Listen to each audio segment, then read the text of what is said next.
Ce matin, je vais essayer de boucler ce chapitre sur le nouveau vocabulaire.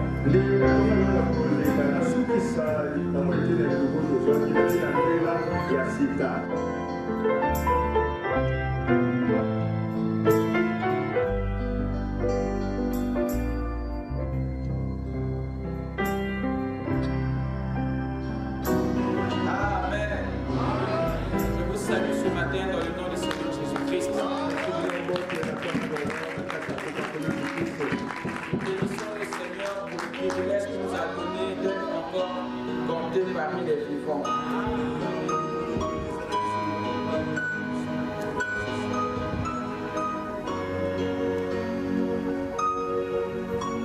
Amen.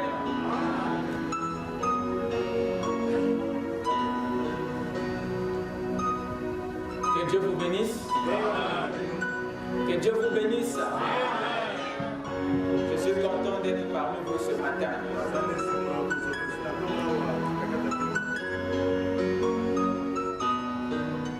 Depuis hier soir dans la nuit,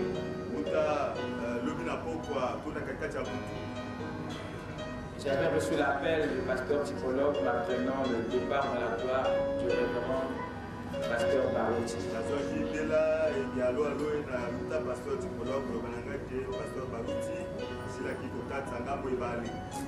Alors c'est vraiment une nouvelle difficile à digérer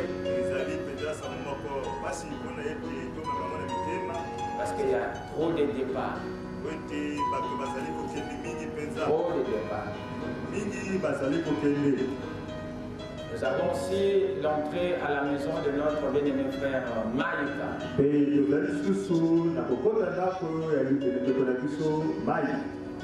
Nombreux le connaissent.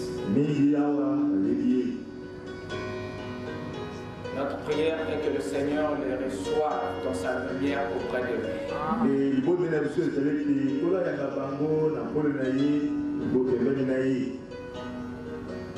Amen. Amen. Si on peut se lever.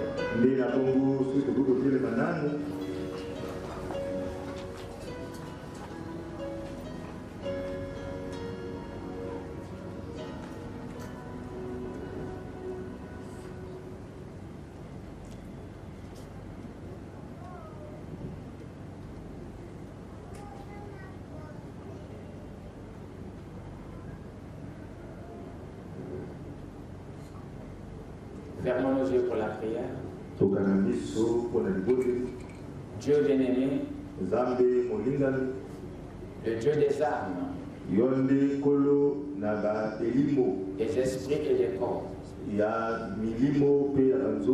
Tu es le Dieu de la plénitude, le Dieu de la vie, le Dieu des dons et des appels. Il t'a plu, Seigneur, pour planter la vigne dans nos champs et de les récolter à ton temps.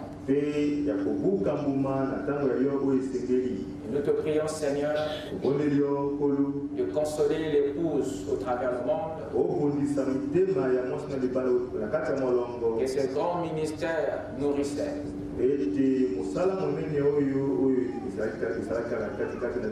Car un membre, Seigneur, du corps est parti. Je prie de consoler son Église et de consoler tous les membres, Seigneur, qui étaient fortifiés par ce ministère.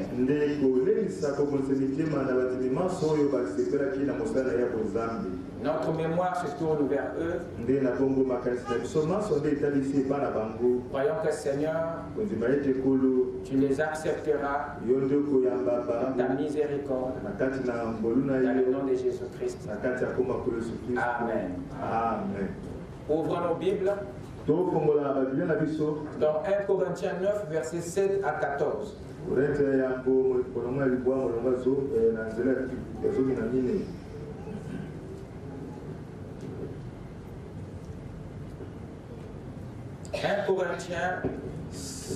Corinthiens 9, versets 7 à 14. Buku alibosa bakorinto mokapo ya libwa molongo mwa sambo kino ya zomi na mine.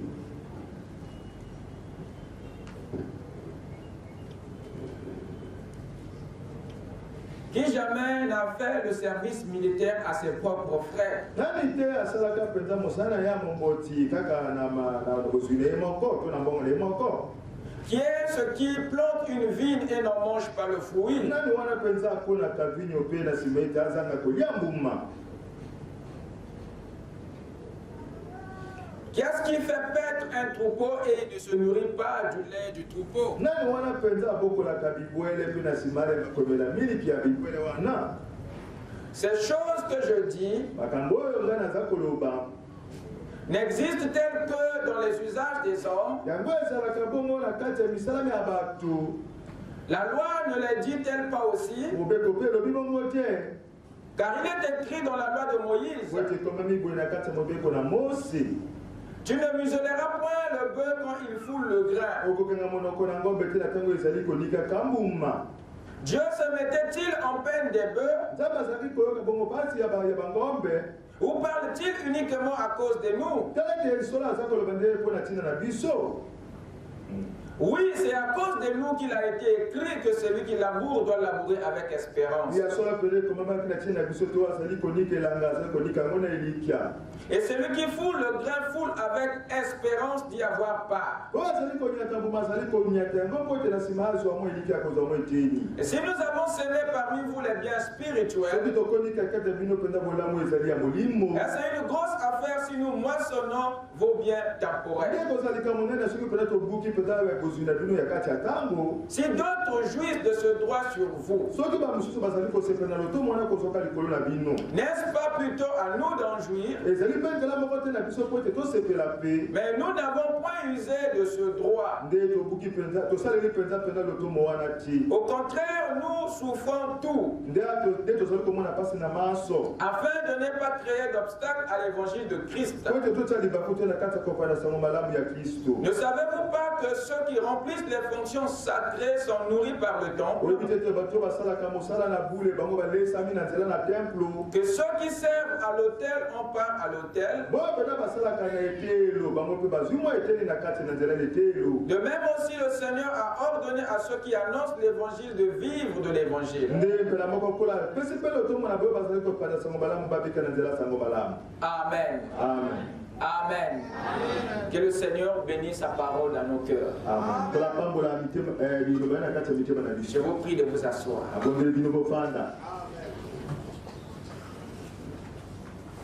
Ce matin, je vais essayer de boucler ce chapitre sur le nouveau vocabulaire.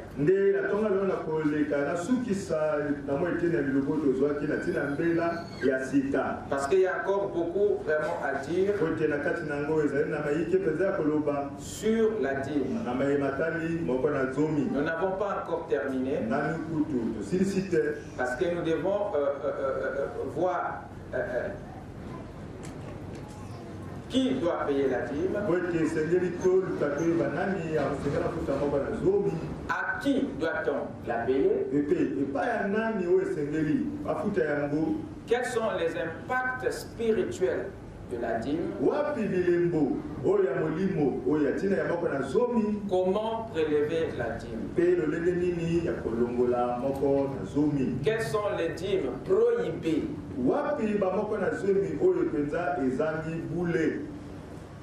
amen. Amen.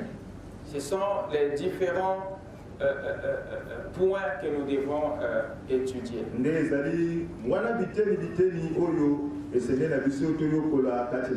Ensuite, nous passerons au troisième pilier de la richesse. C'est toujours important de retourner et de retourner un sujet. Parce que chaque facette d'un sujet suscite toujours des interrogations qui sont souvent répondues par l'autre facette du sujet. Donc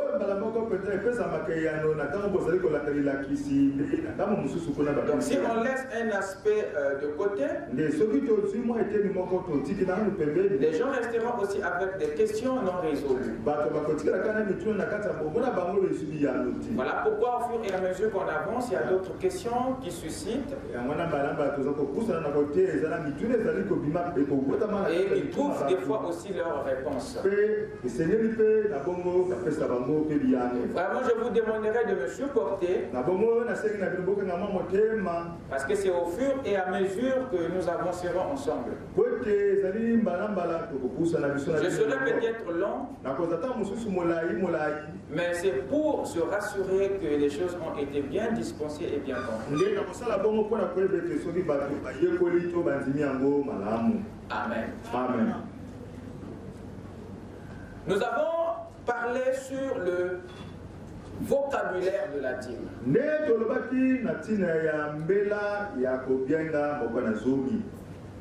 Et le vendredi, nous avons montré qu'il y a un vocabulaire que Dieu avait attaché à la dîme.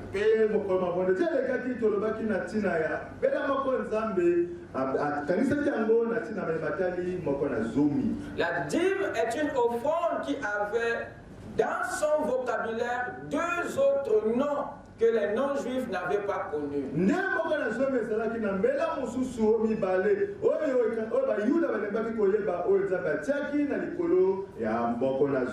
Vous êtes prêts?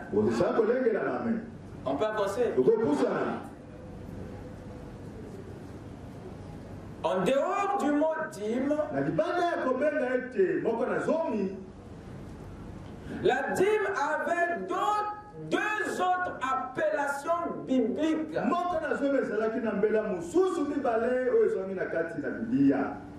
que les gens des nations n'ont pas connues par manque d'études et par éloignement culturel.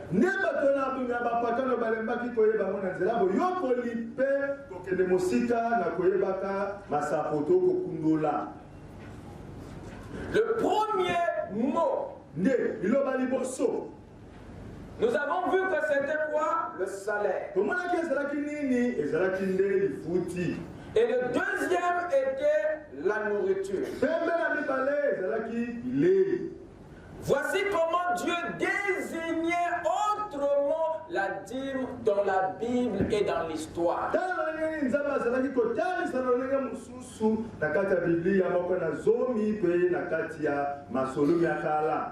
Le salaire des sacrificateurs ou la nourriture des Lévites.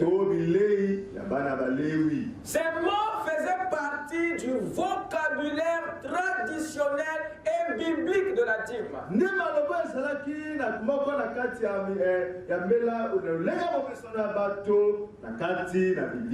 Ce sont des vieux termes de la dîme. Ce sont des vieux mots. Ils ne sont pas d'aujourd'hui. C'était des termes qui étaient liés à la dîme. Connus de tous les Hébreux. Sauf des nations. Parce qu'ils n'étaient pas connectés. Ces termes ne sont pas étrangers à un juif.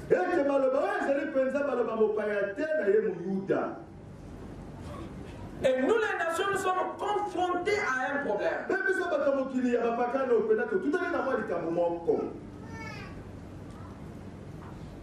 Une fois que Dieu change de langage. Au sujet d'une chose, on est perdu. Seule l'étude qui peut nous permettre, nous, les hommes des nations, d'entrer dans l'histoire de ce peuple afin de saisir le quotidien et la vie de ce peuple. Amen. Amen. Dans Nombre 18, verset 30 à 31, nous lisons ceci. Tu leur diras, quand vous en aurez prélevé le meilleur, la dîme sera comptée aux Lévites comme le revenu de l'air. Et comme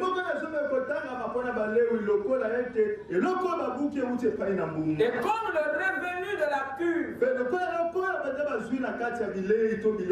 Vous la mangerez en un lieu quelconque. Vous la mangerez en un lieu quelconque. Vous et votre maison. Car c'est quoi? C'est votre salaire pour le service que vous faites dans la tente d'assignation. Tous les Juifs savaient que Dieu a désigné la dîme, que Dieu l'appelait autrement par salaire. Et c'était familier pour les Hébreux. Vous écoutez ça? Et deuxièmement, Malachie 3:10. Il dit quoi? Apportez à la maison du trésor toutes les dîmes, avec il y a de la nourriture dans ma maison. Pour l'Éternel, la dîme égale nourriture des Lévites. C'était là les deux vocabulaires ou les termes qui composaient le vocabulaire de la dîme. Ces mots partaient avec la dîme. Toutes les fois que Dieu employait ces termes en rapport avec le tabernacle ou les sacrificateurs, le peuple comprenait qu'il parlait de la dîme. Et Dieu n'était pas obligé d'employer le mot dîme pour qu'Israël comprenne de quoi il parle.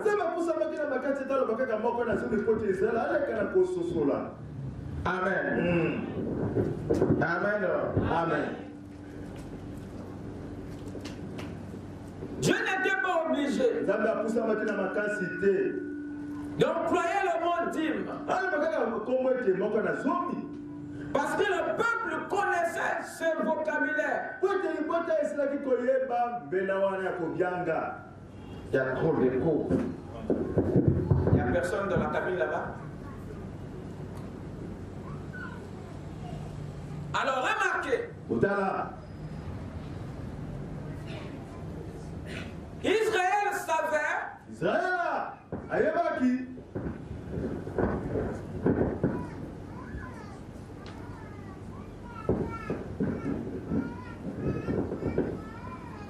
ok, merci.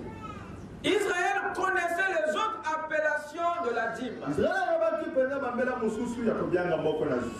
Et il n'était pas surpris chaque fois que Dieu changeait de terme. Alors si vous n'êtes pas du coin, vous ne verrez pas le lien entre le salaire et la dîme. Entre la nourriture et la dîme. À moins que vous côtoyez cette tribu et que vous étudiez cette Bible et que vous compreniez le quotidien de ce peuple pour vous familiariser au vocabulaire traditionnel de la dîme. Notre ignorance à ce vocabulaire est la chose qui nous a aveuglés, nous les gens des nations.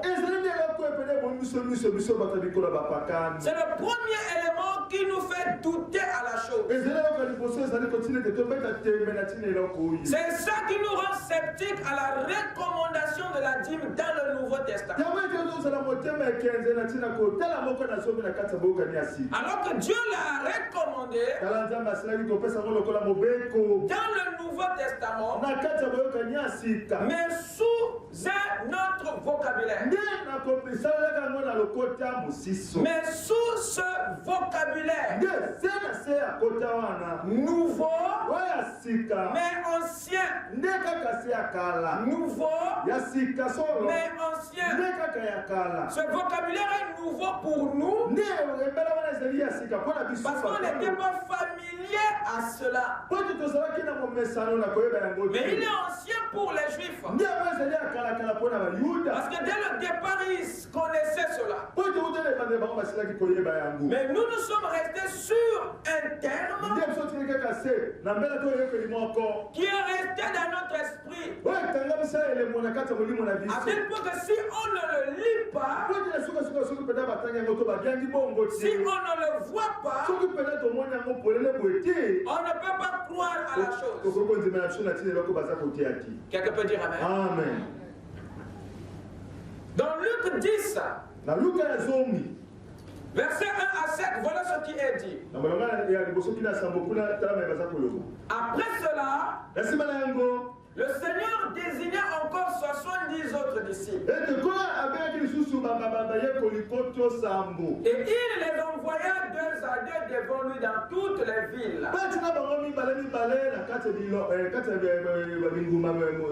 Dans tous les lieux où lui-même devait aller. Il leur dit, la moisson est grande, mais il y a peu d'ouvriers. Priez donc le maître d'envoyer ses ouvriers dans la moisson. Partez. Voici, je vous envoie comme des agneaux au milieu des loups. Ne portez ni bourse, ni sac, ni souliers, et ne saluez personne en chemin. Dans quelque maison que vous entriez, dites d'abord que la paix soit sur cette maison. Nous avons insisté sur ce point le mercredi. Je vous ai dit que le Seigneur leur interdisait d'aller sans bourse, d'aller sans sac, d'aller sans ces choses. Ce n'est pas pour faire d'eux des aventuriers. Parce qu'il sait que un voyage exige une préparation. Mais Dieu voulait leur faire connaître une expérience. Comme c'est des Lévites du Nouveau Testament, alors ils doivent aller œuvrer cette fois-ci dans un temple mais qui n'est pas de bâtiment. Et comme les sacrificateurs du temple, les apôtres sont les sacrificateurs de l'église. Et le même Dieu qui traitait avec les sacrificateurs traitera aussi avec eux dans cette nouvelle alliance. Il les envoie. Pourquoi? Parce que le royaume prend à sa charge celui qu'il envoie. Les disciples sont ici des ambassadeurs que le roi envoie. Vous écoutez ça? Il dit ne prenez ni bourse, ni sac, ni souliers, ne saluez personne en chemin. Dans quelques maisons vous entriez, dites d'abord que la paix soit sur cette maison. Il continue. Et si se trouve là un enfant de pain, votre paix reposera sur lui. Sinon, elle reviendra à vous. Demeurez dans cette maison-là, mangeons et buvons ce qu'on vous donnera. Car l'ouvrier mérite son salaire. Car l'ouvrier mérite son salaire. À quoi faisait-il allusion lorsqu'il parlait du salaire de l'ouvrier? Voilà ce qui nous intéresse dans ce chapitre. C'est ce vocabulaire. Où pensez-vous qu'il l'a trouvé? Où a-t-il pris ce langage? Où a-t-il pris ce terme? Où est-ce que Jésus a pris ce vocabulaire? L'avait-il inventé? Non. Mais il l'a trouvé dans la Bible. Jésus l'a pris dans Nombre 18. Et tous les apôtres savaient et comprenaient de quoi il parlait. Parce que ce vocabulaire leur était familier. Sauf nous, les gens des nations qui lisons, sans étude, vous ne saurez pas de quoi il s'agit. Voilà pourquoi nous avons pensé à autre chose. Et nous ne savons pas que depuis le Nombre 18, que Dieu avait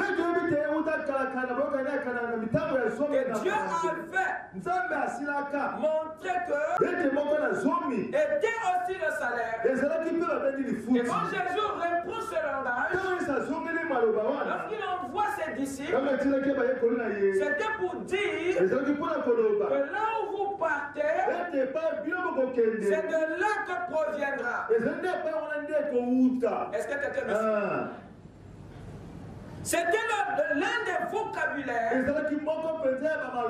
qui était lié à la dîme. Et aucun apôtre lui a posé la question de quoi veux-tu parler. Personne ne l'a demandé de quoi il s'agissait. C'est quoi ce salaire? Parce qu'il savait. Dans la loi, la dîme avait une autre appellation. Et ils savaient tous que Jésus parlait de ce que Dieu avait dit dans Nombre. Amen. Donc c'est un mot qui est lié à la dîme. C'est un autre vocabulaire de la dîme. Et c'est pas tout. Nous avons encore Matthieu 10. Puis, ayant appelé ses 12 disciples, donnait le pouvoir de chasser les esprits impurs et de guérir toute maladie et toute infirmité. Verset 5. Tels sont les 12 que Jésus envoya. Après leur avoir donné les instructions suivantes. N'allez pas vers les païens. N'entrez pas dans les villes des Samaritains. Allez plutôt vers les brebis perdues de la maison d'Israël. Allez prêcher et dites: le royaume des cieux est proche. Guérissez les malades, ressuscitez les morts, purifiez les lépreux, chassez les démons. Vous avez reçu gratuitement, donnez gratuitement.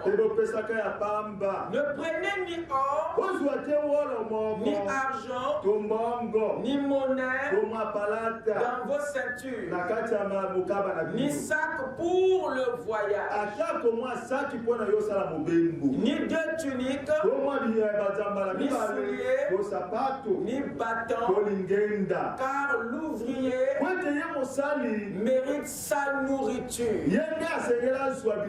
Vous voyez, les deux mots reviennent.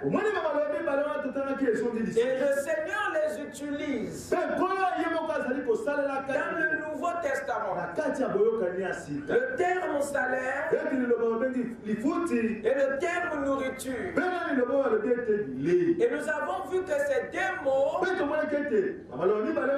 étaient liés à la dîme dans l'histoire et dans l'Ancien Testament. Et ce qui fait que aucun juif n'est surpris. Aucun juif n'est surpris de ce vocabulaire, parce qu'ils savaient tous à quoi cela s'appliquait. Ils savaient tous d'où cela venait. Et le Seigneur ici a puisé ce langage dans Malachie 3. Mais à nous, il est très difficile de lier ce vocabulaire, à moins que d'étudier le passé de ce peuple. Parce que nous n'avons pas connu la dîme sous le vocabulaire de nourriture et le salaire. Et ça crée déjà un obstacle. Lorsque nous nous retrouvons devant ce vocabulaire, lorsque nous nous retrouvons devant ce langage, alors la compréhension ne peut plus avoir lieu. Donc vous comprenez que la dîme nous est cachée dans le Nouveau Testament simplement parce qu'elle a été mentionné sous un langage qui ne nous est pas familier. Il nous a été apporté dans un langage que nous n'avons pas connu. Vous écoutez ça? Est-ce que vous écoutez ça? Yes, sir. Mais Dieu sait que les élus saisiront, parce qu'il faut l'esprit pour comprendre la lettre. Et l'esprit, c'est ce qu'il a envoyé pour que l'église se retrouve dans la révélation. Sans la révélation, il est difficile de voir les mouvements de l'esprit, de comprendre la trajectoire de Dieu, de saisir le message. Et Jésus n'était pas seul à utiliser le vocabulaire ancien de la dîme. Nous avons l'apôtre Paul, qu'il a utilisé aussi dans 2 Corinthiens 11, verset 8.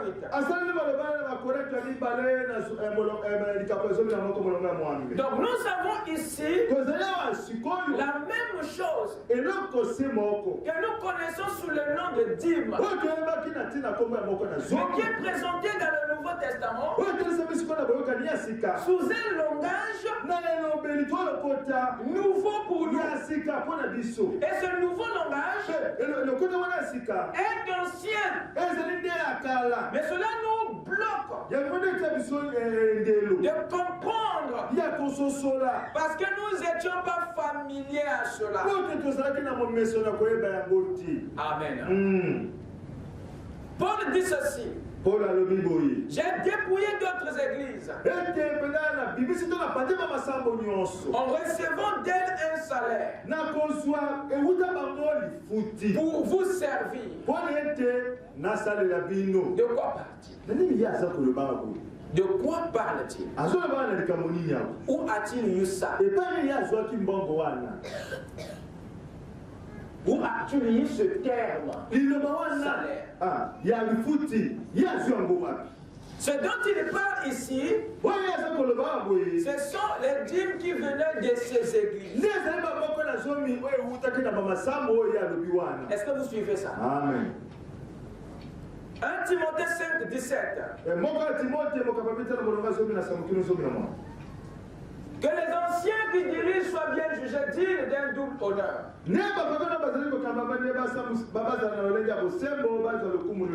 Surtout ceux qui travaillent à la prédication et à l'enseignement. Car l'Écriture dit: tu ne muselleras point le bœuf quand il foule le grain. Et l'ouvrier mérite son salaire. Paul revient à nouveau sur ça. Tous ces langages que je vous présente ne constituent que le vocabulaire ancien de la dîme. Et en parlant de salaire, de nourriture, Jésus et Paul ne parlent que de la dîme. Parce que ça faisait partie du vocabulaire de la dîme. Et nous sommes aveuglés parce que nous n'avons pas étudié ça. Raison pour laquelle nous sommes sceptiques et aveugles dans le Nouveau Testament. Qui est l'ouvrier? Qui est l'ouvrier? Jésus dit dans Matthieu 9, la moisson est grande, mais il y a peu d'ouvriers. De quoi parlait-il ici? Des plombiers, des électriciens? Non, c'est les ouvriers ici. Ce sont les missionnaires. Donc lorsque nous lisons la Bible et que nous n'avons pas l'équivalent exact du mot en question, on est perdu dans la compréhension et on passe à côté du vrai message. Priez donc le maître de la moisson d'envoyer des ouvriers dans sa moisson.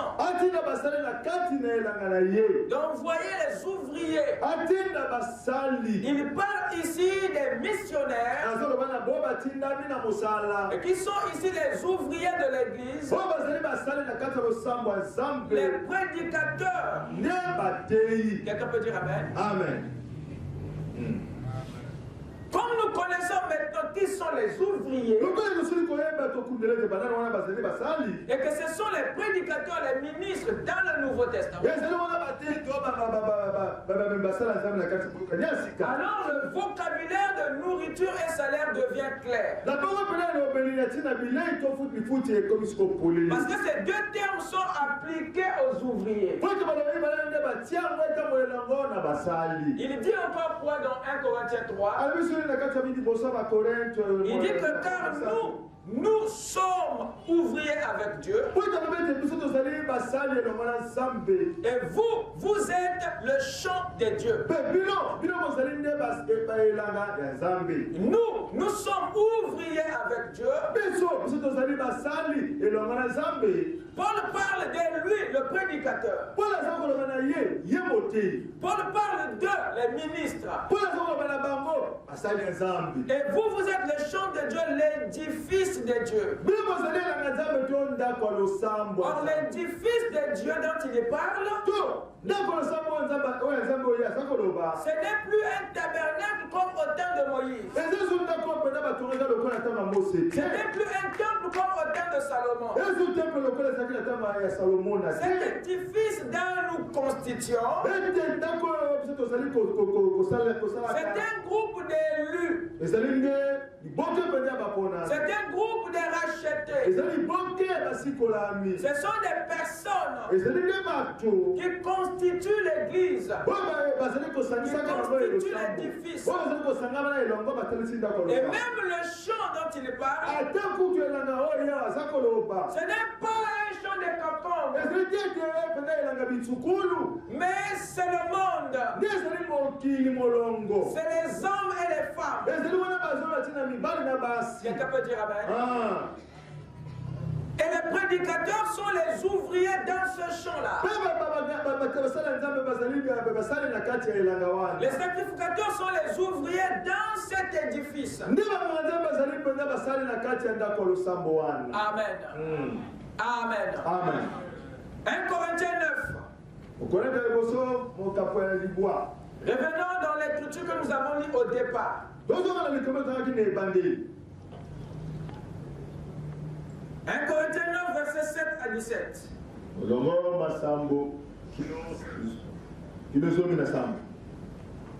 Qui jamais n'a fait le service militaire à ses propres? Qui est ce qui plante une vigne et n'en mange pas le fruit? Qui est ce qui fait paître un troupeau et ne se nourrit pas du lait du troupeau?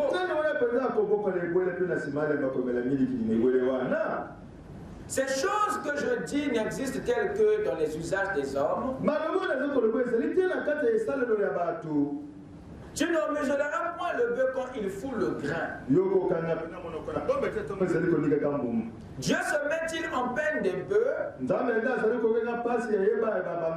Ou parle-t-il uniquement à cause de nous? Oui, c'est à cause de nous qu'il a été écrit que celui qui laboure doit labourer avec espérance. Et celui qui foule le grain foule avec espérance d'y avoir part. Si nous avons semé parmi vous les biens spirituels, et c'est une grosse affaire si nous maçonnons vos biens temporaires.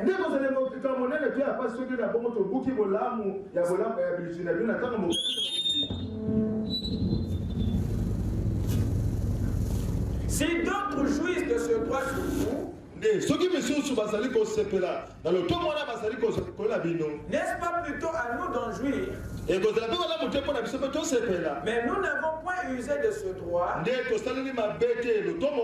Au contraire, nous souffrons tout afin de ne pas créer l'obstacle à l'évangile de Christ. Ne savez-vous pas que ceux qui remplissent les fonctions sacrées sont nourris par les temples? Que ceux qui servent à l'autel ont part à l'autel. De même aussi le Seigneur a ordonné à ceux qui annoncent l'évangile de vivre de l'évangile.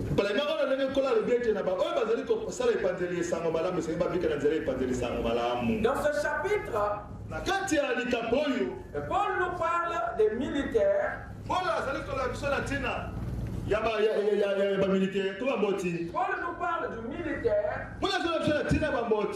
et de ses frères, du vigneron et de son fourri.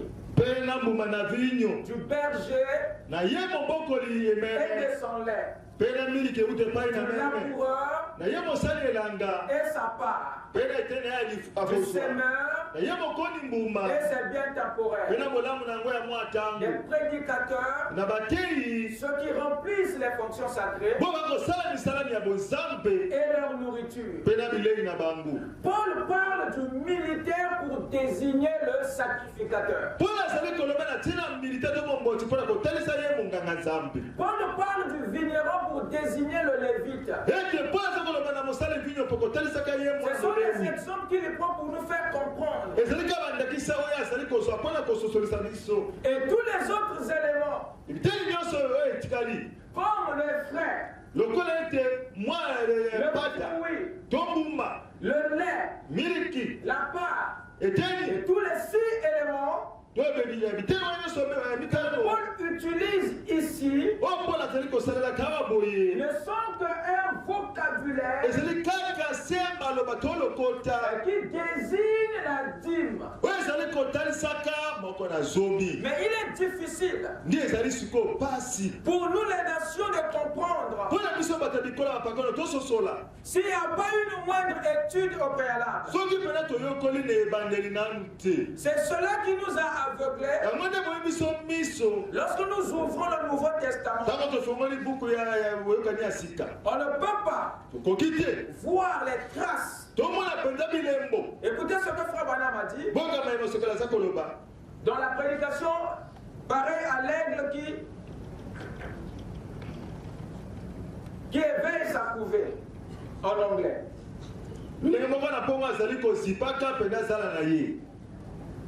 Il dit ceci. Paragraphe 75. La dernière partie.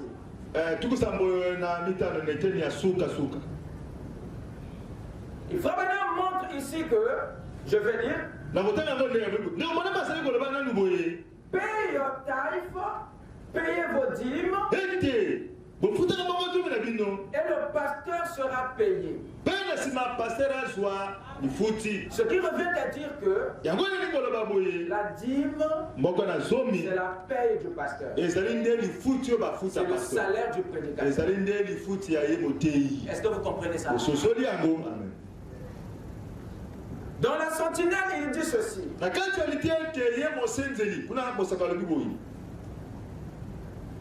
Je me suis tout simplement retourné. Et je suis sorti.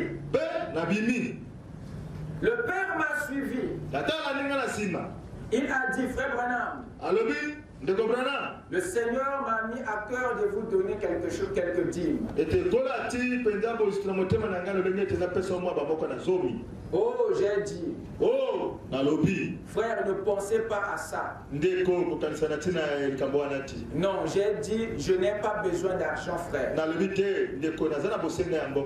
Il a dit, mais j'ai mis mes dîmes de côté. Oh, c'était peu d'argent. J'ai oublié combien exactement. Je crois environ $50. Il a dit, le Seigneur m'a mis à cœur de vous les donner. J'ai dit, je vais vous dire ce que nous allons faire.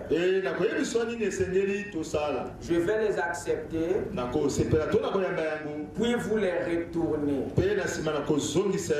Et vous, donnez-les au petit Ricky qui est là pour aider à payer sa facture d'hôpital. En effet, vous êtes prédicateur.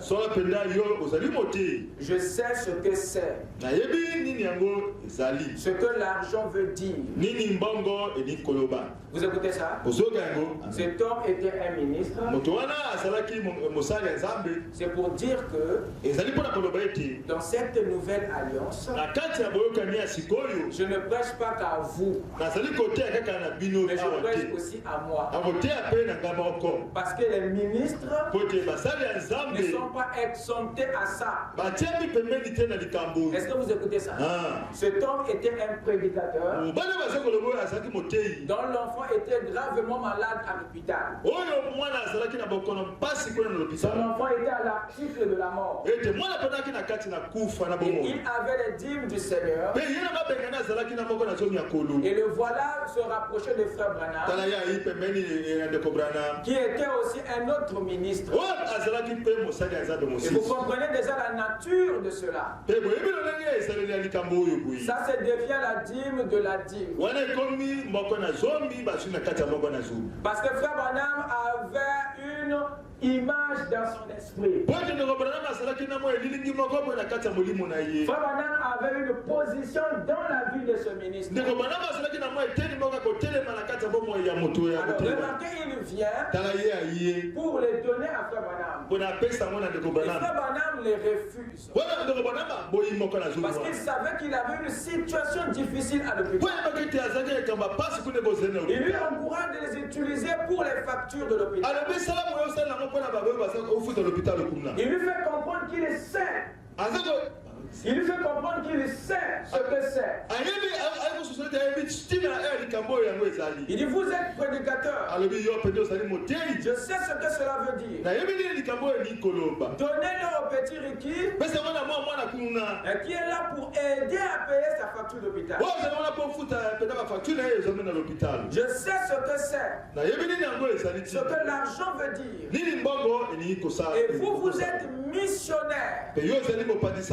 Et je sais qu'il faut de l'argent. Et vous avez une famille. Et toutes les factures de médecins. Et toutes ces factures de médecins. Il reversait-les directement pour aider à payer la facture du petit Ricky.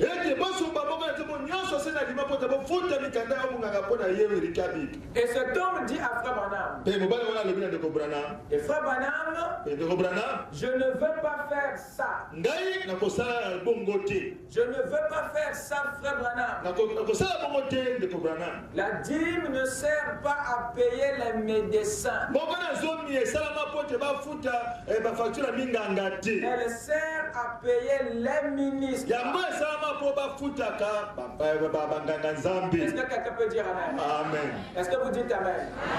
Frère Branham montre ici ce témoignage que les dîmes, c'est le salaire, c'est la paye des ministres. Raison pour laquelle aujourd'hui, dans le monde, cette pratique a été oubliée. Mais il y a un élément que nous oublions. Que ceci n'est pas une recommandation des hommes. C'est Dieu qui l'a recommandé. Mais ce n'est pas une imposition. Et Dieu sait ce qui est derrière cette action. Il sait ce qui est derrière cet acte. Je connais la portée de cette action. Est-ce que quelqu'un m'écoute? Est-ce que quelqu'un m'écoute? Amen. Dès que nous sommes ici, nous sommes tous issus d'une famille. Et chacun de nous a une alliance particulière avec Dieu. La Bible dit ceci, que deux femmes seront en train de moudre. Une sera prise et une autre sera délaissée. Vous écoutez ça? Amen. Il y a une qui sera deux hommes en train de dormir sur un lit. Un sera pris Un autre délaissé. Nous nous sommes posé la question de savoir pourquoi il ne parle que de deux. Et cela était un langage prophétique. Pour dire que dans chaque homme, dans chaque femme, il y a toujours deux parties. Il y a le côté extérieur et le côté intérieur. Et la partie qui intéresse Dieu, c'est la partie intérieure. Et c'est celle-là qui est le choix de Dieu. C'est celle-là qui est la partie de Dieu. Même en chacun de nous, il y a toujours une part du Seigneur. En chacun de nous, il y a toujours un élu de Dieu. Tel que tu es là, tu es la part du Seigneur. Tu es la dîme du Seigneur. Raison pour laquelle tu es celui qui l'a appelé de ta famille. Tu es celui qui l'a retiré du monde. Tu es celui qui l'a choisi. Tu es la partie sacrée de Dieu. Raison pour laquelle Dieu frappe tous ceux qui vous touchent. Avec le caractère sacré de la dîme. Je ne touchais pas à mes poings et à mes prophètes. Il a parlé des deux. Ne touchez pas à mes poings et à mes prophètes. Les prophètes ne sont pas les seuls poings de l'Éternel. Mais vous êtes aussi les poings de l'Éternel.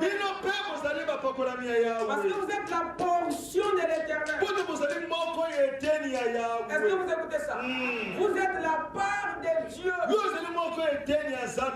Et Dieu brisera tous ceux qui touchera à sa part, à ses soins. Le fait que vous êtes nés de nouveau, baptisés du Saint-Esprit, vous avez sur vous l'onction de Dieu. C'est ça qui vous marque. C'est ça qui vous marque. Et le monde des esprits sait à qui vous appartenez. En chacun de vous, il y a un sceau. Et ce sceau-là, je ne le pose pas sur le corps. Je le pose sur la partie intérieure. Pour montrer que vous êtes sa propriété. Il y a beaucoup de choses qui arrivent dans la famille. Mais sans savoir que ça vient de vous. Il y a beaucoup de choses qui arrivent que vous produisez. Parce que vous êtes nés sous un sceau. Tous ceux qui sont nés de nouveau sont tous nés à Bethléem. C'est ce que dit Frère Branham. Tous ceux qui sont nés de nouveau sont nés à Bethléem. Et le signe de votre naissance, c'est Christ le soleil. Est-ce que vous écoutez ça? Est-ce que vous écoutez ça? Amen. Alors cela met sur vous la marque de Dieu. Raison pour laquelle le diable a des problèmes. Le diable a des problèmes. Chaque fois qu'il essaie de toucher à tes affaires, qu'il essaie de toucher à ta vie, il y a toujours des répercussions. Amen. Amen. Amen. Un sera pris, un autre sera laissé. C'était une grande prophétie qui montrait le choix de l'Éternel.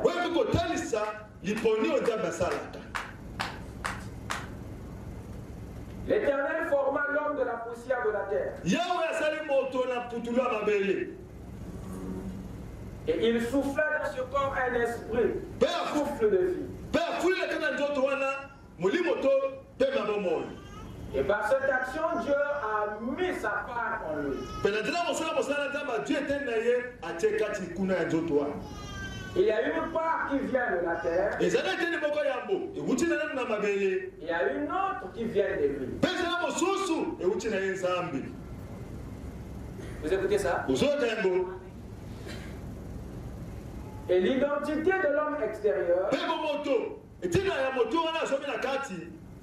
vient de la poussière. Vient de la poussière. Parce qu'il y a deux choses qui révèlent notre identité.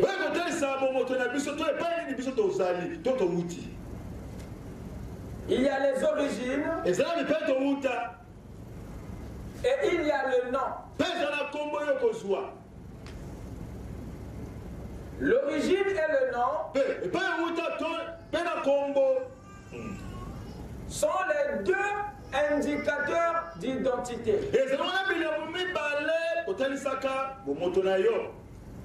Vous voulez connaître qui vous êtes? Regardez simplement à vos origines. Vous voulez connaître qui vous êtes? Jetez un coup d'œil sur votre nom. Car les deux choses vous donnent une idée de qui vous êtes. Vous écoutez ça? Amen. Vous êtes à l'image de là où vous venez. Et vous êtes à l'image de ce que dit votre nom. Vous écoutez ça?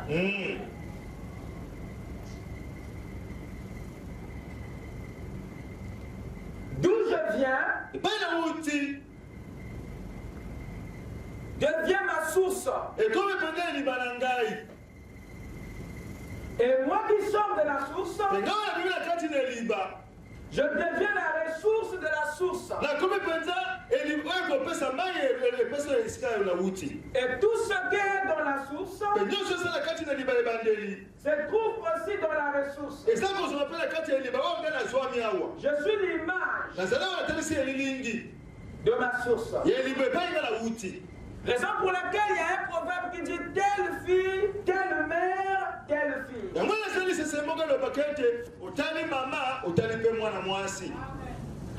Et comme Adam venait de la poussière, il ne pouvait pas être différent de la poussière. Raison pour laquelle quand Dieu est descendu, il lui a révélé l'identité de son corps. Il lui a fait comprendre ce qu'il est dans ce corps. Il lui a dit, tu es poussière. Tu es poussière.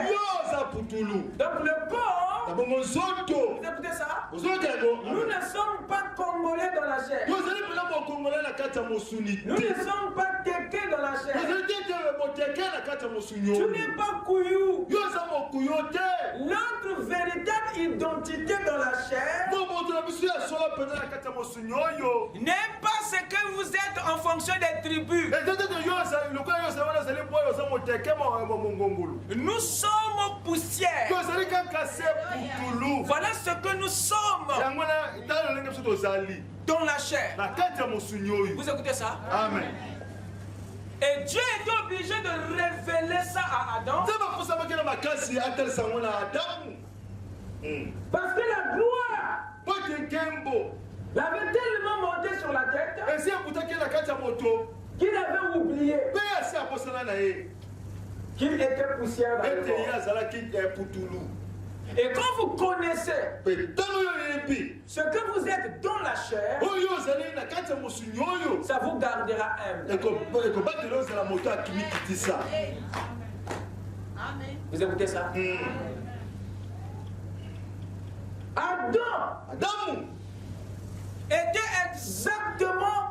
ce que était la poussière. Azalaki solo pena ko kakola te putulu oto epa ya utaki. Lorsque un vent frappe la terre, la première chose qui s'envole, c'est la poussière. Pour dire que la poussière, c'est la partie la plus instable de la terre. Parce que la poussière, c'est la cendre de la terre.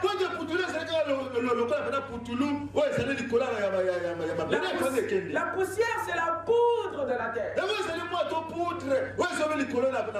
C'est le matériau le plus léger. La terre, c'est le matériau lourd. La pierre, c'est le matériau dur. Mais la poussière, c'est le matériau léger. Et Dieu n'a pas façonné le corps à partir de la pierre. Et Dieu n'a pas façonné le corps à partir de la terre. Mais Dieu a façonné le corps à partir de la poussière de la terre. Vous écoutez ça? C'est à partir de la poussière de la terre. Donc c'est la poudre de la terre que Dieu a pris pour faire le corps. Raison pour laquelle nous sommes légers comme la poussière. Vous êtes instables. Job a dit que la vie de l'homme est sans cesse agitée. La vie de l'homme est courte et sans cesse agitée. Et ce n'est pas étonnant de voir Adam se déplacer quand la tentation l'a frappé. Quand la tentation, c'est un vent. Et quand le vent frappe la terre, et la poussière se déplace. Et quand l'épreuve a frappé Adam, et comme il était fait de poussière, il s'est comporté comme la poussière. Et il s'est écarté de la parole. Et il devait repartir. Vous écoutez ça? Pourquoi Dieu nous a fait à partir de la poussière? C'est pour nous transmettre un message. C'est pour nous dire que nous sommes faibles par rapport à lui.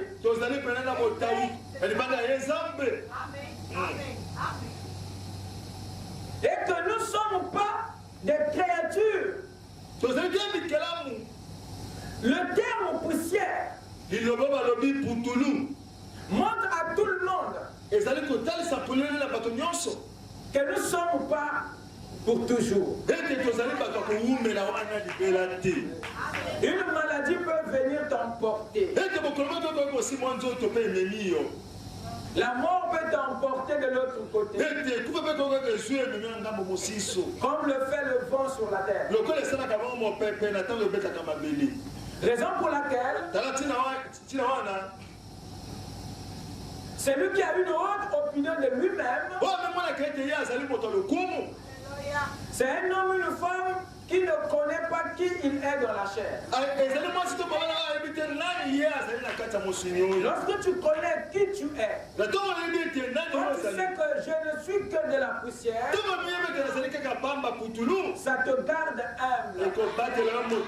Et ça te donne du respect pour les autres. Parce que tu sais qu'à n'importe quel moment, Dieu peut te retirer. Amen. Amen. Donc cette révélation de qui nous sommes dans la chair nous garde humbles, révérencieux. Amen. Mais ce que vous êtes dans votre âme est plus grand que ce que vous êtes dans le corps.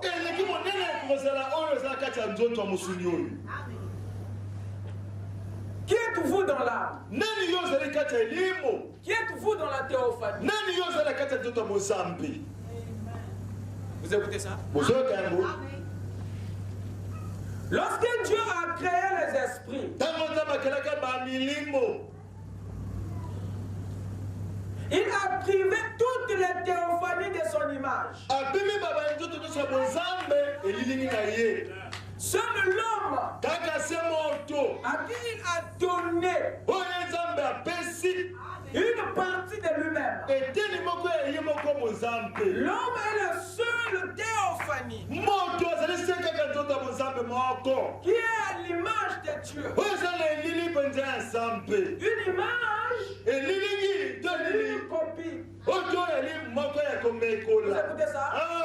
Gabriel n'est pas l'image de Dieu. Michael n'est pas l'image de Dieu. Andéoud n'est pas l'image de Dieu. Et tous les anges convoitent ce que tu es dans l'âme. Vous écoutez ça? Exact. Ils savent que parmi tous les esprits, seul l'homme est l'égal de Dieu.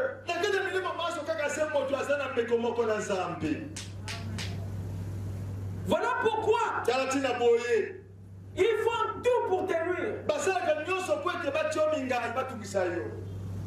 La Bible dit, dans Psaume 8, je crois bien, qu'est-ce que l'homme? Pour que tu te soucies de lui.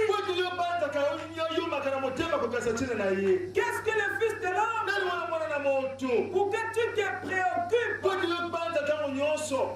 Voilà la première interrogation que David s'est posée. Il voulait comprendre pourquoi Dieu court après l'homme. Dieu ne se soucie pas des anges. Et Dieu se préoccupe de l'homme.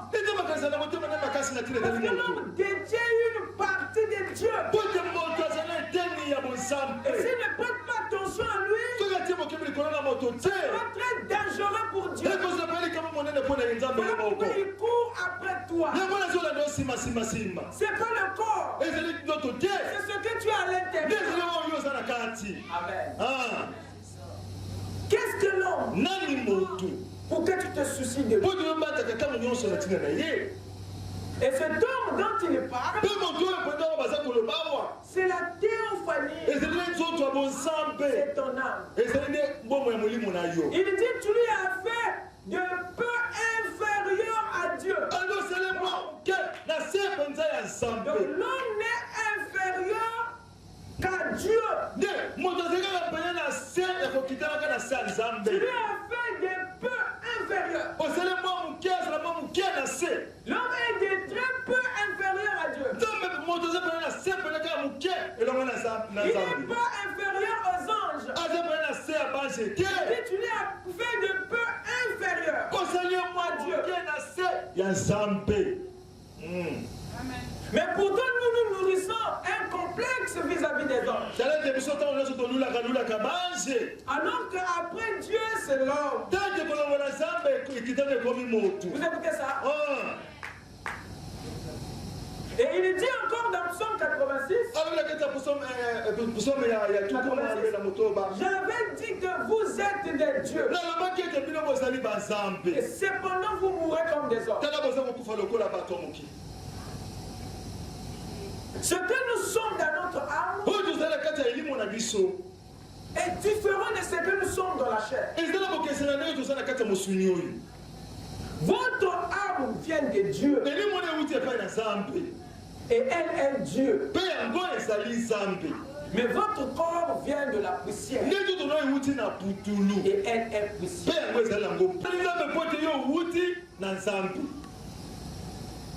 Jésus a posé la question, pourquoi voulez-vous me lapider? Il dit, on veut te tuer parce que toi qui es un homme, tu te fais Dieu. Exact.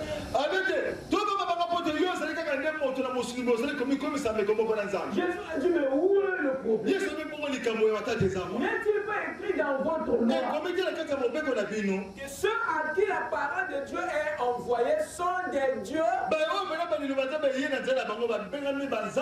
Et moi j'ai reçu la parole du Père. Et l'Église a reçu la parole du Saint-Esprit. Comment ne pas croire? Amen. Il dit, je viens du Père, je retourne au Père. La source définit la ressource. Vous êtes des fils de Dieu. Vous êtes des divinités.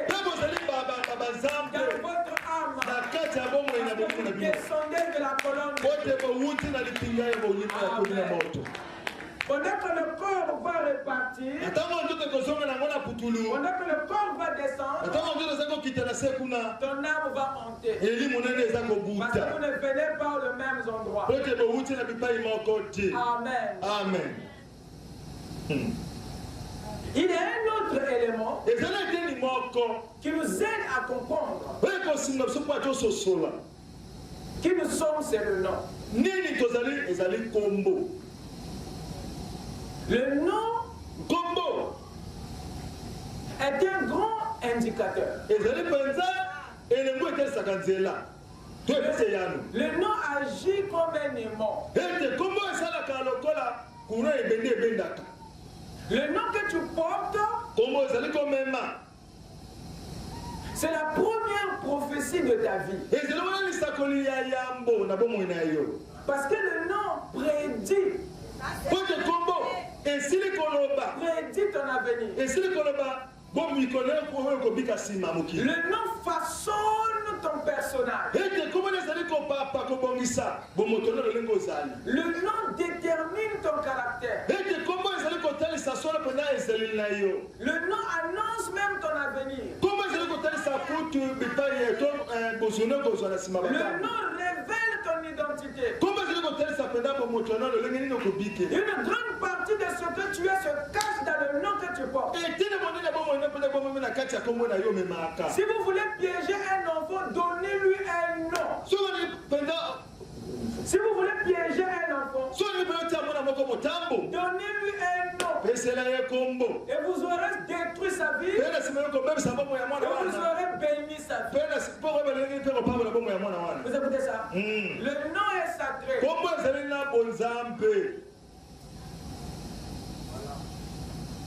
Il y a certaines choses qui nous arrivent sans que ça ne vienne de Dieu. Sans que ça ne vienne même de Satan.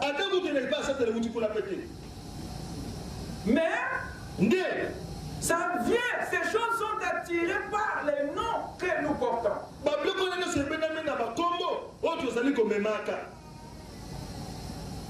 Et on attribue ces malheurs aux sorciers. On attribue ces choses à la famille. Et sans pourtant savoir l'origine de ces choses se cache dans quelque chose qui est à nous.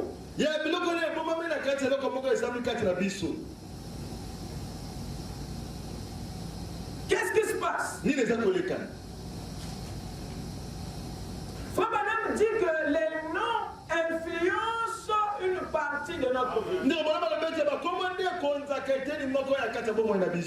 Oh, si je peux vous retrouver cette citation. Écoutez.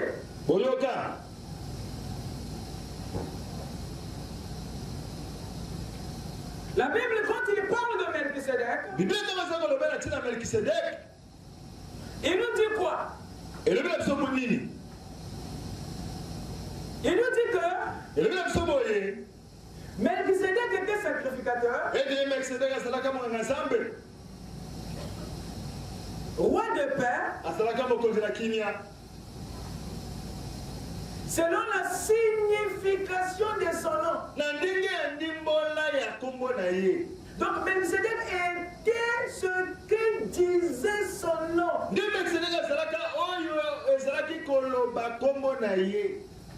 Donc pour dire que le nom fait notre identité. Le nom façonne notre personnalité. Le nom influence notre caractère. Mais seulement vous retrouvez quelque chose.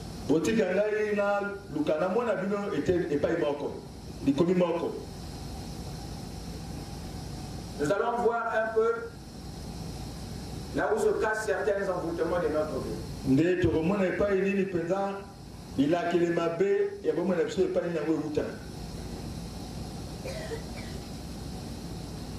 Il y a beaucoup de choses que nous négligeons.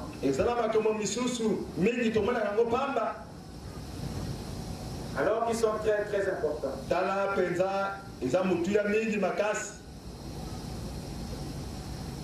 Je suis obligé de vous le dire.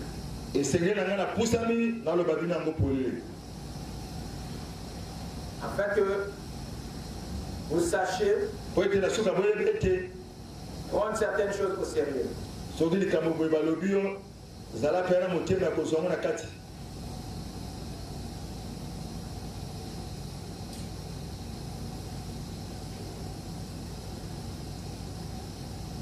La Bible nous parle d'une personne dans le livre de Samuel.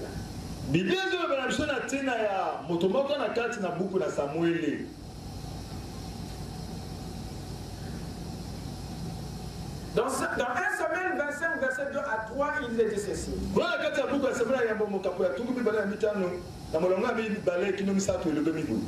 Il y avait à Mao un homme fort riche, possédant des biens à Carmel.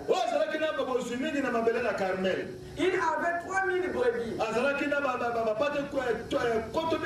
et 1000 chèvres.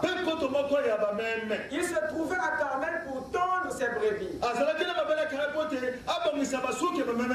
Le nom de cet homme était Nabal.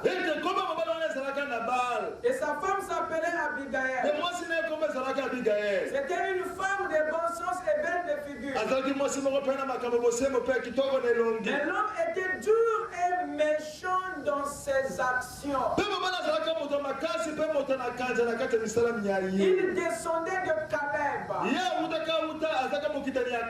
Vous avez dit ça? Nous avons ici un descendant de Caleb. Et Caleb, nous avons tous été un bon gars. C'était l'associé de Josué. C'est les deux esprits qui soutenaient la main de Moïse. Et tout ce que nous savons de Caleb, c'est une belle histoire. Un bon témoignage. Mais regardez son descendant. La Bible nous dit ici que Nabal était un homme dur et méchant.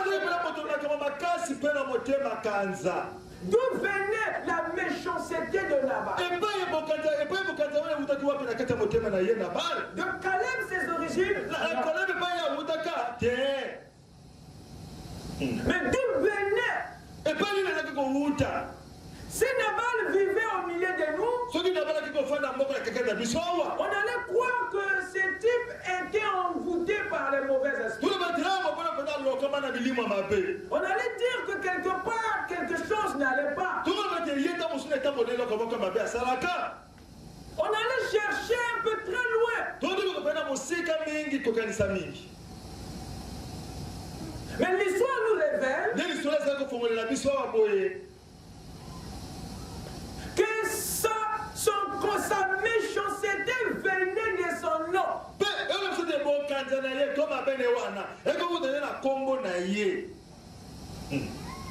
Et un jour, David partait chez lui pour le tuer. Parce que Nabal s'était très mal comporté envers David. Et David est descendu pour la battre. Et voilà, Abigail, sa femme, vient à l'intercession. Il vient dire à David que mon Seigneur ne prenne pas garde à ce méchant homme. À Nabal, car il est comme son nom. Vous écoutez ça? Donc vous voyez que ses actions, son comportement, son caractère venaient exactement de son nom. Il était ce qu'il est par son nom. Donc ne blaguez pas avec le nom. Il y a certaines natures, il y a certaines attitudes, il y a certains caractères. Que tu as là, ça ne vient pas de tes parents, mais ça vient du nom qu'on t'a donné. Vous devez faire très attention. Chacun doit regarder à la signification de son nom. Il n'est pas question d'avoir un nom qui sonne bien. Non. La beauté d'un nom ne réside pas dans sa prononciation ou dans sa résonance. La beauté d'un nom réside dans sa signification. Que veut dire le nom que tu portes? Il y a certaines choses qui bloquent certaines bénédictions qui viennent de ton nom. Raison pour laquelle Dieu, quand il est descendu pour traiter avec certaines personnes, il changeait leur nom parce qu'il connaissait que le nom qu'il portait bloquait certaines choses. Quand il rencontre Abraham, Dieu a fait quoi? Il a changé son nom. Parce qu'il avait gardé l'ancien nom. Il n'allait pas être le père d'une multitude. Vous écoutez ça? Il le change. Et frère Madame dit, ne croyez pas à ceux qui vous disent que le nom ne veut rien dire. Il dit non, ne le croyez pas. Vous écoutez ça? Sinon Dieu n'aurait pas changé le nom de certaines personnes. Jacob est un joli nom, mais c'est la signification qui est importante. Qu'est-ce que ça voulait dire? Jacob veut dire menteur, surplanteur. Et c'est pas étonnant, le monsieur a passé toute sa vie à mentir parce qu'il était influencé par son nom. Le nom le façonnait. Il a menti son père, il a menti son grand-père, il est parti chez Laban son homme, il a encore menti le gars. Vous avez vu ça? Et à un certain moment, le monsieur est en train de repartir. Quand Dieu l'a regardé, ici je ne l'arrête pas. Amen. Et quand Dieu l'a rencontré, il a changé ce nom. Parce que Dieu connaissait les dégâts que faisait ce nom dans sa vie. C'est le nom qui était à l'origine de certains péchés. Vous écoutez ça? Et Dieu le change. Et vous remarquerez, dès lors que Dieu change son nom, et Jacob en Israël, le monsieur n'a plus jamais trompé. Parce que ce défaut venait du nom, pas d'un démon. Mais c'est un nom qu'il avait reçu de son père, de ses parents. Mais ça a piégé le monsieur. Vous écoutez ça? Amen. Donc voilà, il s'appelle comment? grand-mère. Quand on a besoin de Koufa, nous l'avons donné le nom de la grand-mère, ça signifiait quoi? C'est la signification qui est importante. Parce que l'enfant se comportera tel que le dit le nom. Et le nom va façonner son identité.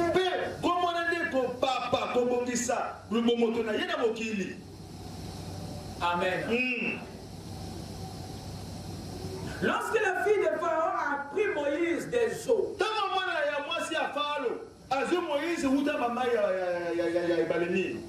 il lui donna le nom en fonction de l'événement. Il lui donna le nom de Moïse parce que il était sorti des eaux. Moïse veut dire sorti, retiré des eaux. Et ce nom l'a influencé toute sa vie. C'est pas étonnant de remarquer Moïse chercher toutefois à faire sortir quelque chose des eaux. Son peuple, la Bible dit que les eaux signifient le peuple et la multitude.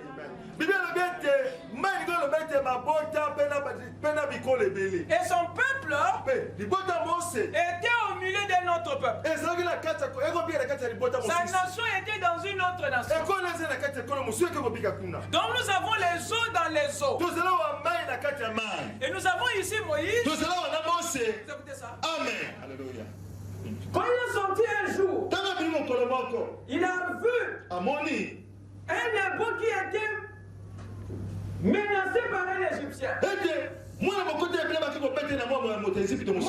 a eu la réaction de faire sortir son frère du problème. C'était la signification de son nom qui agissait. Et voilà comment est-ce qu'il a délivré son frère jusqu'à enterrer l'Égyptien. Et un jour, le voilà faire sortir son peuple de l'Égypte. Quelle était la signification de son nom? Quand il arrive devant la mer Rouge, Moïse le fait encore pas sortir des eaux. Amen. Amen. Le nom nous dit ce que vous êtes. Frère Madame dit ici dans la voix de Dieu en ces derniers jours, paragraphe 50. Nous constatons que c'est eux qui donnent le temps. L'avez-vous remarqué? Nos jeunes garçons, maintenant c'est Ricky et Elvis. Si vous avez un enfant qui se nomme comme ça, changez ça au plus vite. Appelez-le numéro 1, numéro 2 ou autre chose. Mais pas Elvis, pas Ricky, pas ça. C'est une horreur. Vous dites, qu'est-ce que ça change? Un nom? Eh bien, ce nom signifie quelque chose. Certainement. Votre nom marque votre vie. Frère Branham, vous voilà lancé dans la numérologie. Non, pas du tout. Amen. Et dans les événements modernes, il dit ceci.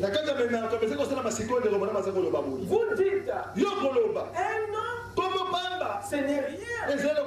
Ne laissez jamais quelqu'un vous dire ça.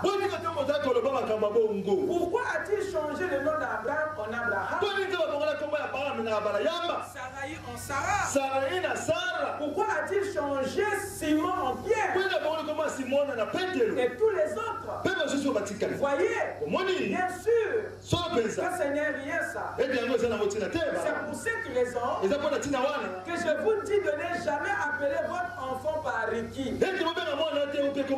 ou Elvis ou quelque chose comme ça. Car Elvis veut dire chat. Vous écoutez ça? Mais Elvis, ça sonne bien. Mais Elvis, Elvis. Ça sonne beau. Hein? Je m'appelle Elvis. Et c'est pas la résonance du mot. C'est ce que ce nom veut dire. Madame dit ici, Elvis veut dire chat. C'est ça, non? Oui, monsieur. Elvis veut dire chat. Et vous remarquerez que cet Elvis-là n'aime sortir que la nuit. Il aime les coups francs comme un chat. Quand il fait un saut, quand il tombe pas, vous ne saurez pas que quelqu'un passe. Il mange les sous sa bouche. Un nocturier très subtil. Mais il est Elvis. Donc beaucoup ils ont la nature. Des chats. Par les noms qui le portent. Vous écoutez ça? Amen. Donc vous devez connaître ce que dit les noms. Ne portez pas un nom comme ça. Ne donnez pas à vos enfants un nom parce que ça sonne bien. Donnez un nom parce que la signification de ce nom-là fait de lui une bénédiction pour la nation. Vous écoutez ça? Amen. Il continue. Elvis veut dire chat. Et Ricky veut dire rat. Vous écoutez? Il y a combien de Ricky ici? Ricky, Rikita, Rocky. Quel bon nom! Mais ce sont des pièges. Il dit Ricky veut dire rat. Et vous connaissez le comportement des rats. Mais les rats ne vous laissent pas tranquille. Et ils mangent, ils soufflent. Tout ce que tu laisses, il emporte. Moi, je comme on l'a eu, mais à Ricky. Et tu commences à injurier son père. Mais tu me tournes le rôle à papa. Mais non, c'est le nom là. Comme son père. C'est le nom. Et cette nature, vous savez, Dieu savait, lui en tant que divinité, il savait qu'il y a des choses que le Saint-Esprit ne peut pas faire. Tu es rempli du Saint-Esprit, mais le nom là, il faut le changer. Et voir d'autres changements. Pour voir d'autres changements. Il faut changer de nom. Tu vas jeûner zéro. Tu vas prier zéro. Il est question simplement de changer le nom. Et le changement entre. Voilà pourquoi Dieu a changé le nom d'Abraham. Il a changé le nom de Jacob. Mais pourtant il a rencontré l'ange. Vous écoutez ça? Amen. L'ange, quand il a combattu avec lui, l'ange a compris. Il dit dans cette partie de la chose, je ne peux que vaincre ça si je lui change le nom. Ce n'est pas une action. C'est pas l'huile. Change le nom. Et tu vas voir aussi les choses vont changer. Amen. Amen. Amen. Le nom. Il dit Ricky, c'est un rat.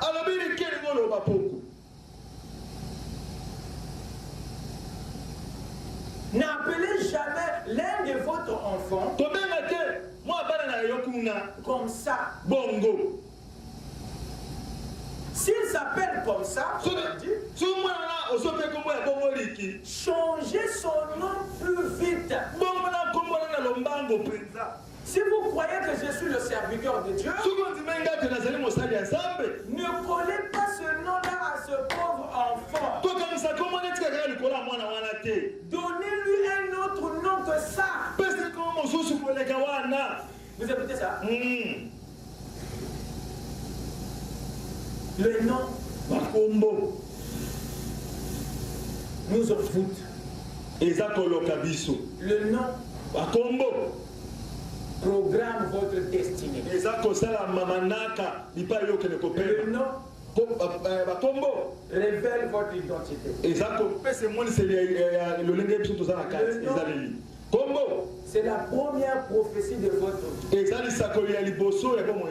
Lorsque Dieu, je vais terminer, quand Dieu a décidé de venir sur la terre, quand il a décidé de se conformer à une naissance humaine, il a voulu aussi donner un nom à son fils. Mais regardez, Dieu n'a pas fait comme nous. Il a cherché un nom qui allait donner à son fils une meilleure destinée. Qu'est-ce qu'il a dit? Il a dit dans Ésaïe 9, un enfant nous est né, un fils nous est donné, et la domination reposera sur son épaule. On appellera le futur, hein? Il avait déjà réservé les noms. Il dit on appellera admirable. Vous voyez, Dieu n'a pas fouillé. Mpassie, Diabantou.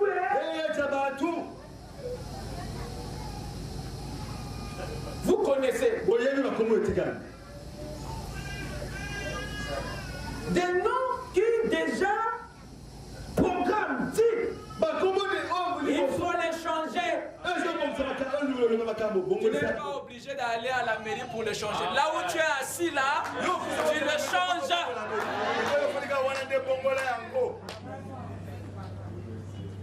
Balokele. C'est quoi ça? Vous pensez que c'est rien?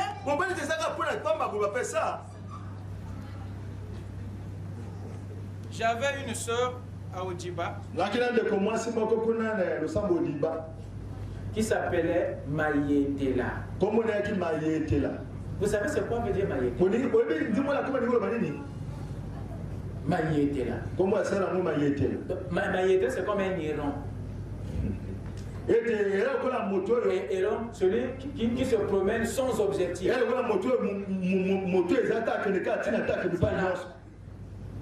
Donc Mayetela c'est un mélange de héron, idiot, étourdi. Vous voyez, voilà. Quand j'ai vu ça, j'ai dit oh ça. Et effectivement, il y avait ça dans la vie. Il ne savait pas où aller. Et là, à gauche, à droite, il n'y a pas d'avenir, il n'y a pas d'assurance. J'ai dit, on doit changer ça. C'est-à-dire à partir d'aujourd'hui, tu n'acceptes plus ce nom. Tous ceux qui t'appellent par ce nom, va les voir. Dis-leur que non, arrêtez appelez-moi maintenant par Mayela. Vous connaissez ça? Amen. Mayela. Effectivement, on a aussi vu les impacts du nouveau nom. Vous écoutez ça? Il a en peu de temps, elle gère maintenant un atelier de couture à Odiba. C'est la sœur Gloire que vous connaissez. Vous écoutez ça? Amen. Amen. Amen. Le nom vous piège. Et Dieu a choisi les meilleurs noms pour donner à son fils Jésus. Il dit on appellera. Il vous dit admirable. Dieu puissant. Dieu a pris tout ce qui est grand. l'appellera Père éternel, Prince de la paix. On l'appellera Sauveur. Le nom Jésus veut dire Sauveur. Et c'est le Dieu qui dit à Marie, cet enfant, on l'appellera le nom de Jésus. Et tout le programme de sa vie est caché dans ce nom. Quand Jésus a reçu ce nom, ça a programmé son avenir. Il a été ce que disait son nom. N'est-ce pas lui qui nous a sauvés ce matin? Amen. Lèvons-nous, le temps est passé.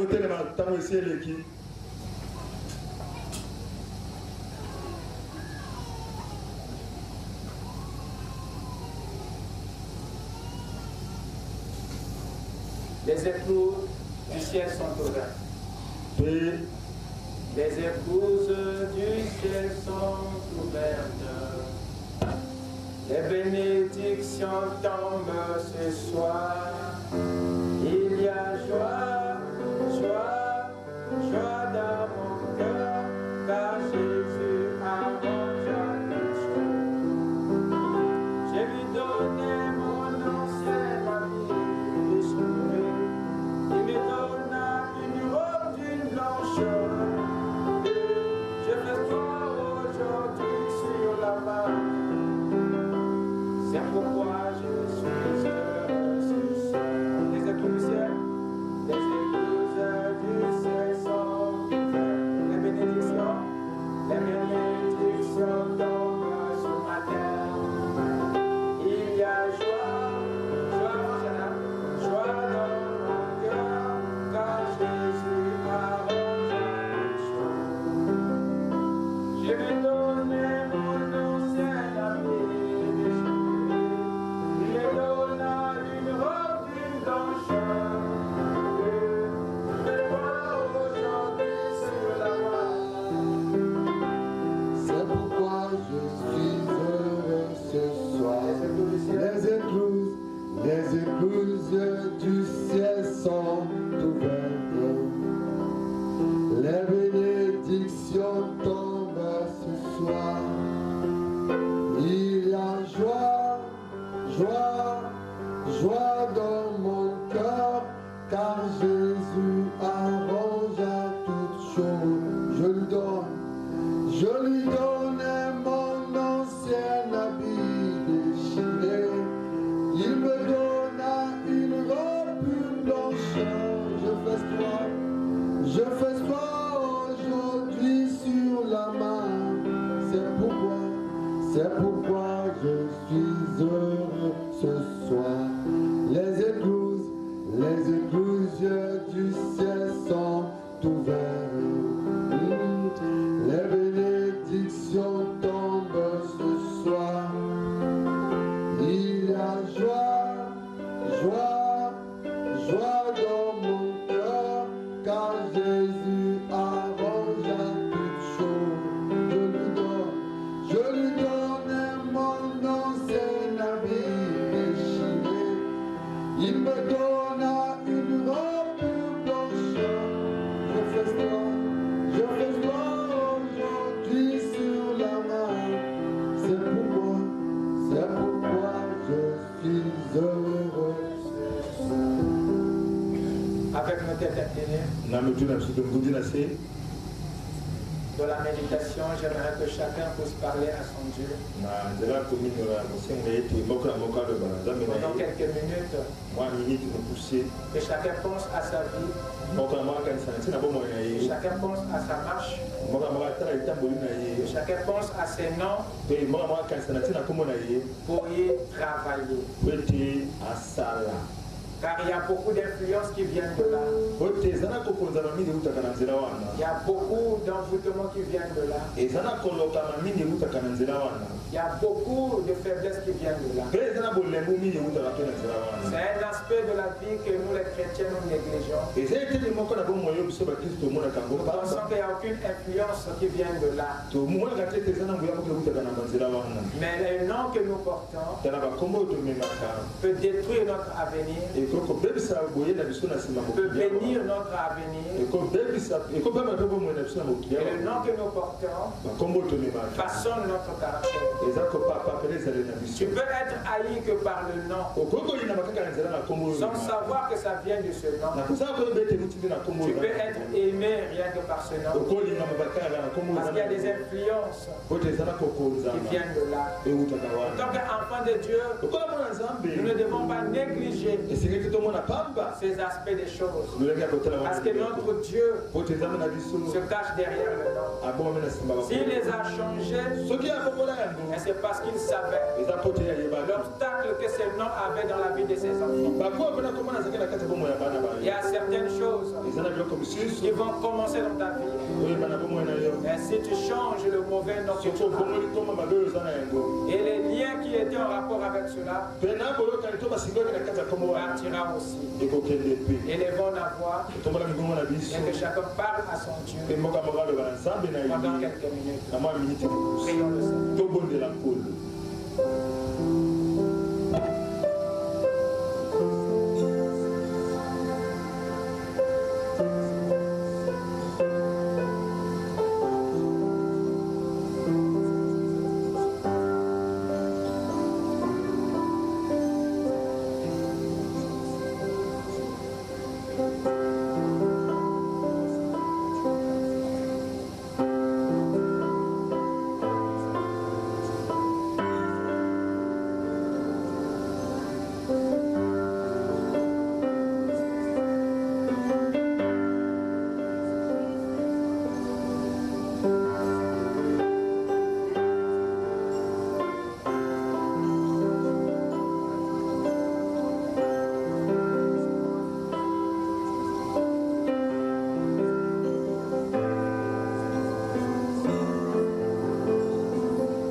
Nous te remercions, Père,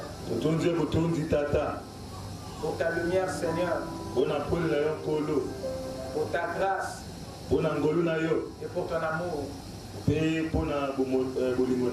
Nous nous remettons à toi ce matin pour notre résurrection, Seigneur. Nous nous remettons à toi ce matin pour notre bénédiction.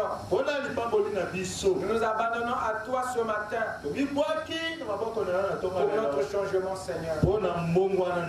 Je prie, oh Dieu, que tu regardes du haut des cieux la vie de chacun et que tu déposes les ressources dans la vie de tout un chacun, pour son changement, Seigneur. Laisse que Père, tout ce qui a changé soit changé. Tout ce qui a gardé soit gardé. Et ne nous laisse pas marcher dans l'ignorance et dans les ténèbres. Que la lumière qui avait brillé au sein des ténèbres au commencement vienne chasser les ténèbres de notre vie. Et que tous, Seigneur, qui ont des difficultés quelque part, Seigneur, soient délivrés au nom de Jésus. Que tous ceux qui sont malades partent d'ici guéris, Seigneur. Que tous les affligés soient consolés par ta présence. Seigneur, que tous les problèmes trouvent solution. Visite, Seigneur, chaque personne. Tu connais l'état de tout un chacun. Tu connais les attentes de tout un chacun. Tu connais, Seigneur, les requêtes de tes enfants. Dieu Tout-Puissant, tu es celui qui entend. Tu es celui qui discerne les pensées et les intentions. Puisses-tu récolter, Seigneur, toutes les requêtes de tes enfants. Et bénis-les, Seigneur. Je prie, Père, que chacun soit conscient, Seigneur, du nom qu'il porte, surtout de sa signification. Afin que Père, afin que Seigneur, ces influences soient ôtées en prenant un nouveau départ. Car c'est une niche où se cachent certains envoûtements. Nous te demandons, Seigneur, d'instruire tes enfants, de révéler ton peuple, afin d'être déçus, de briser certaines influences qui assassinent notre vie, qui massacrent notre vie. Puissons-nous, Seigneur, travailler, maintenir les noms qui disent des bonnes choses, les noms qui prédisent des bonnes choses, des noms qui font de nous des bénédictions. Accorde le Seigneur, que ton ange nous accompagne dans notre chemin de retour, et que ta parole nous accompagne dans notre pèlerinage sur la terre. S'il y a des faibles, tu es le fort. Accorde, Seigneur, la vie au milieu des cieux. Bénis chaque foyer, bénis chaque famille, et bénis les efforts de tout un chacun dans la direction de ton royaume. Souviens-toi, Seigneur, de ton épouse partout sur la terre, de tes serviteurs partout, Seigneur, et bénis ta parole dans nos vies. Dans le nom qui ne faillit jamais, le nom du Seigneur Jésus-Christ, notre Dieu. Amen. Amen. Et Dieu vous bénisse. Allez dans la paix du Seigneur. À nous revoir mercredi. Shalom. Shalom.